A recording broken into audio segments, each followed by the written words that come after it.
자, 안녕하세요. 섭입니다. 제가 먼저 본 영상에서 실 길이가 얼마나 필요한지에 대해서 조금 이제 힌트라고 좀 하긴 그렇고 이제 팁을 드렸었죠. 그러면은 3배에서 4배 정도를 이제 보통 실을 끊는데, 그러면 얼마나 길게 끊어도 되는지에 대한 팁도 한번 드려볼까 합니다. 자, 그냥 바로 보여드릴게요.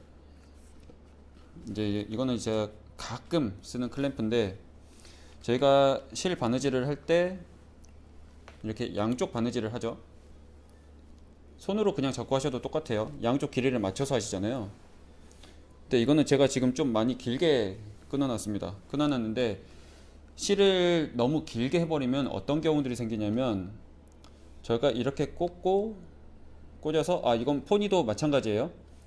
포니를 쓰시거나 클램프를 쓰시거나 다 마찬가지입니다. 실을 꽂아 놓고 넣어서 양쪽으로 당기시잖아요. 그러면 양쪽 팔 벌려진 이거를 보시면 해답을 찾으실 수가 있어요. 이렇게 벌려져도 실이 남아있으면 저희가 한 번씩 더 당겨줘야 됩니다. 맞죠?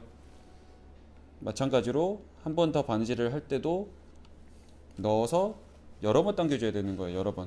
여러 번. 그러면 여기서 힌트를 얻으실 수 있는 게 뭐냐면, 내가 실을 얼마나 길게 끊어도 되는지, 어떤 게 제일 효율적인지를 보시려면, 바느질을 했을 때 내가 양팔 벌린 정도에서 그 정도까지만 길면 내가 2번, 3번씩 당길 필요가 없겠죠. 그러면 실을 끊으실 때 어떻게 하시는 게 조금 더 효율적이냐면, 베스트는 아닙니다. 조금 더 효율적이냐면 양팔 벌린 정도까지만 해서 하시는 게 좋습니다. 어차피 저희가 바느질을 할 때, 예를 들어서 이제 벨트나 이제 어깨 스트랩을 한다고 하면은 그 길이는 어마어마하게 길거든요. 그 길이를 한 번에 돌아간다고 하면은 정말 비효율적이에요. 실 길이도 너무 길 뿐더러 여러 번 당겨야 되고.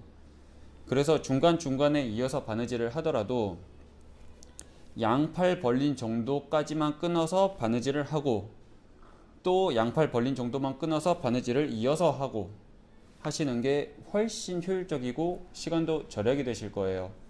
그리고 실을 잇는 데 있어서 이거를 중간에 이어서 해도 되는지에 이제 의문을 가지시는 분들 있잖아요. 생각보다 이 실은 중간에 이어서 해도 전혀 상관이 없습니다. 저희가 알고 있는 시중에 있는 브랜드나 여러 가지 만드는 업체들이나 그런 것들도 똑같이 그렇게 하고 있고요. 심지어 예전에서부터도 수선이나 그런 걸 생각을 해보시면, 예전에 쓰던 거를 중간에 이어서 이제 수선을 좀 하더라도 전혀 문제가 없거든요.